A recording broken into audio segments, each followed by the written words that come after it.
Um, cool. Okay, the red dot's on, so I must be live. Cool. New microphone. Let me know if it's any good. Seems to be on and working. Cool. Let's get started. Let's get you back out As there. usual, the Thesson FR4 is going to be our first pick. It looks like we've got a couple with life support and one with rangefinder. Now, there's some debate as to whether or not rangefinder affects the Thesson FR4, but it doesn't look like it'll matter, as really there's no reason to pick up a Thesson FR4 without accelerated coils. I'll tell you why, because if you go to the Future War Cult, you can pick one up that's almost identical to a God Roll Thesson FR4, but it doesn't have accelerated coils. So the only thing you'd gain from picking up a Thesson is accelerated coils. So without accelerated coils, there's really no reason to pick up any of these Thessons this Armsday. Next to the Kumakatok. Now here's a good one. Look at this Outlaw and Luck in the Chamber. Reduced range though. It does have True Sight IS. This is almost really good. If this were a range perk, I'd call it a God Roll. This is like a really good Kumakatok. The only other one that's close is it looks like this one, but it also has reduced range. We can check the middle one with Firefly, but it's really a PvE perk, and it doesn't have increased range either. So if you're going to pick up the Kumakatok this week, we're so close to a God Roll on the Kumakatok, but there's no way to increase the range here, and that's not great. But Luck in the Chamber and Outlaw plus the strong target acquisition might be worth it to you. And then finally we've got the Lyudmila-D.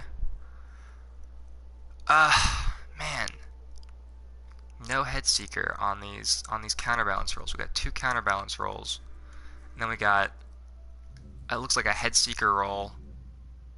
Yeah, without counterbalance. That is frustrating. This is the most frustrating gun I think I've ever seen.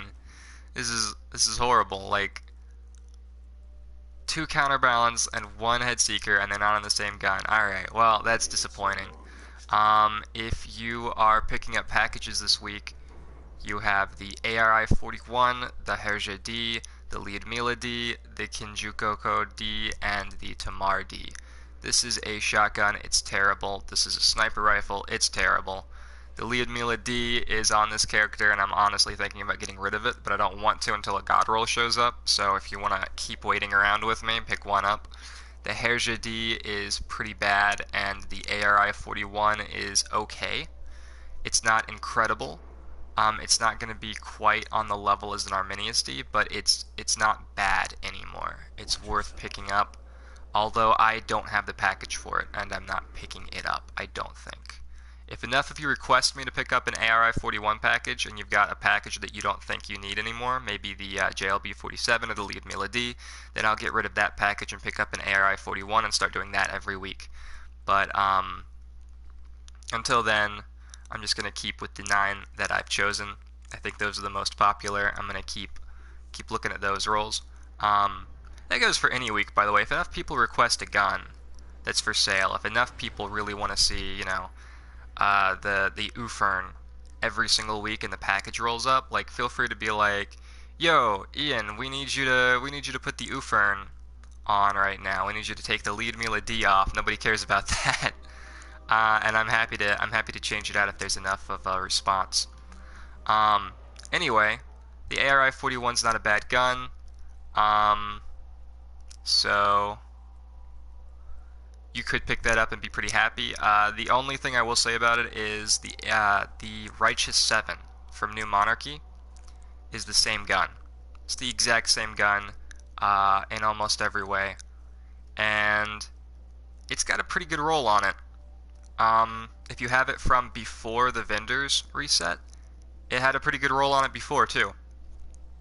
It's like a really good gun. And it's not in the best archetype. Is my biggest issue with it. Is it's not the best archetype is going to be the Arminius-D archetype, and it's in the mid-impact, mid-rate of fire archetype, and that's okay.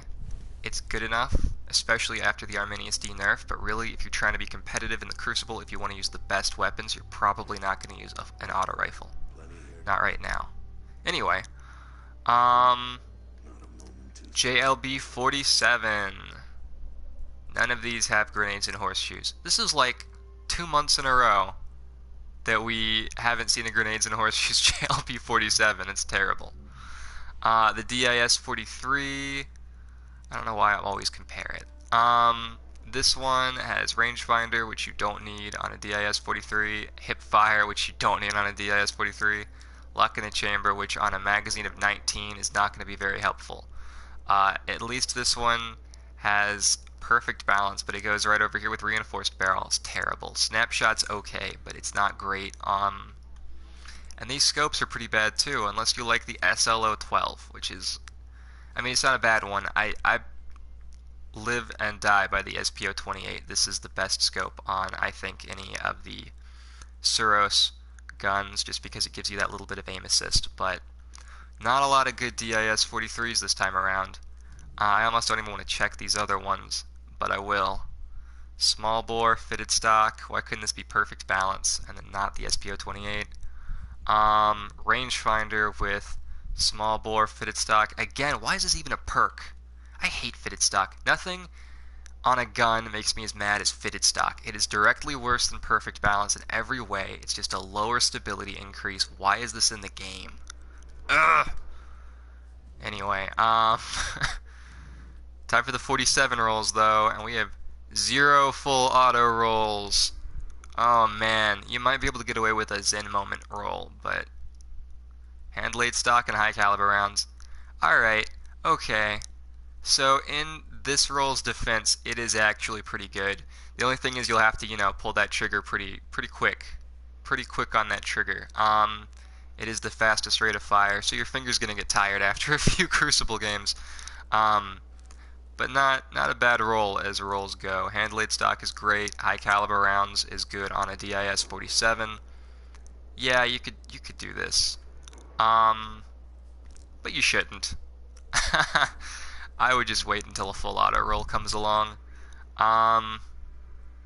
There are better weapons for this, for that roll. Swapping over to our favorite guns, the Arminius-D, the Cocytus, and the PDX-45.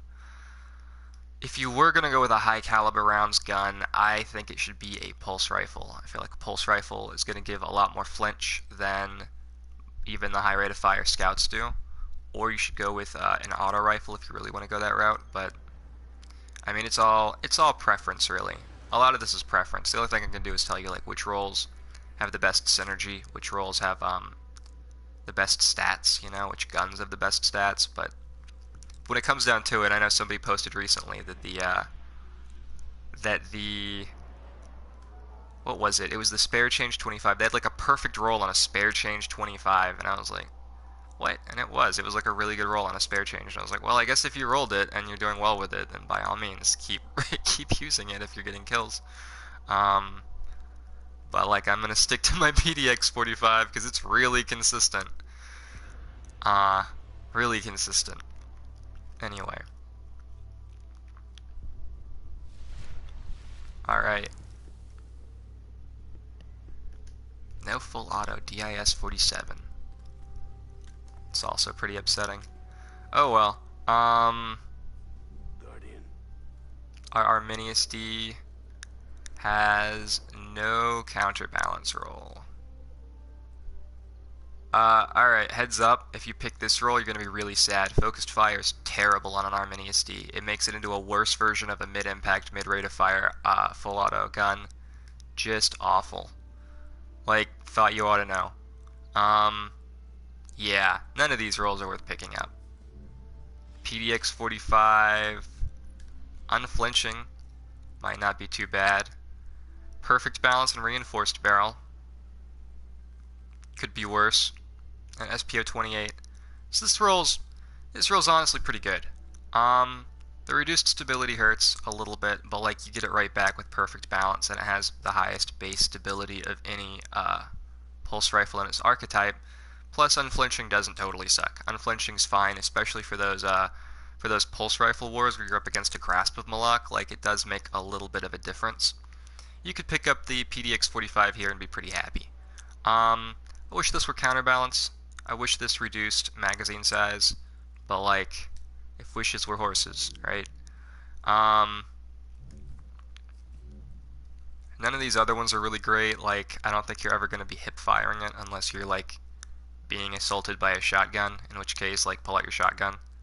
And this one's not great either. I know some people like it though. Like, we've got hand-laid stock that kind of kills it. Hand-laid stock is not great for this gun. Like, you already have the highest stability of any pulse in this archetype. Why on earth would you want to decrease your very low range? Because it has like a lower range than a Hawksaw. Whatever. And then finally the Cactus. So some people call it the Cactus. This is awesome. Look at this. Wow. Wow. Alright. Hey, you guys like PvE? You guys want to have a really good primary for Rise of Iron? Firefly, small bore, triple tap, and flash. It almost doesn't get better than that. It also has extended mag. Are you kidding me? Wow. What an amazing roll. This is probably the best PvE roll on the Cocytus I've seen in like 2 or 3 months. So good. So good. Triple tap is obviously good for yellow bar enemies and bosses. Firefly is amazing for mobs. Not because it gets kills on mobs, it won't. If you hit like a thrall in the head, it's not going to explode all the thrall around it. It might sometimes, but not often. It's good because it staggers them. And then small bore is enough stability to make a difference in like how it comes back down. It certainly looks good for PvE. And then the flash scope. Yeah, like, this is an incredible Cocytus. If you're looking for a good PvE scout, pick up this Cocytus. Like, I can't stress enough how good this thing is. There's almost no reason to pick this one up over the second one. And this one is terrible. Terrible. Anything with rescue mag is pretty bad. I've actually had rescue mag save me on a shotgun before, but not often. Yeah, PDX-45 with full auto. I've seen people use that. No full auto today, though. Yeah. So this second Cocytus is like the gem of today. And then if you're picking anything up, the ARI-41 or the Lyudmila-D are our best options. And I'm not kidding. Like, look at these other ones. Terrible. Oh well. If you're on legacy consoles, this was the last patch for you. That's it. So, join us on next gen if you want more patches. And yeah, okay. Well, if anybody wants to change out one of my packages, like swap out the Lyudmila-D for the ARI-41 or something like that, by all means, post it. Maybe some other people do too. If enough people want me to change packages, then I will. And yeah, that's about it. I don't think I've got anything else to say. So, thanks so much for watching. I hope you enjoyed it. I hope that the second roll on the Cactus is good enough, is worth tuning in for. Banshee has been pretty bad to us these past 3 months, so it's nice to finally see like at least one god roll on one of these 9 guns. Anyway, yep, alright, I'm signing off. Thanks for watching, and I'll see you next time.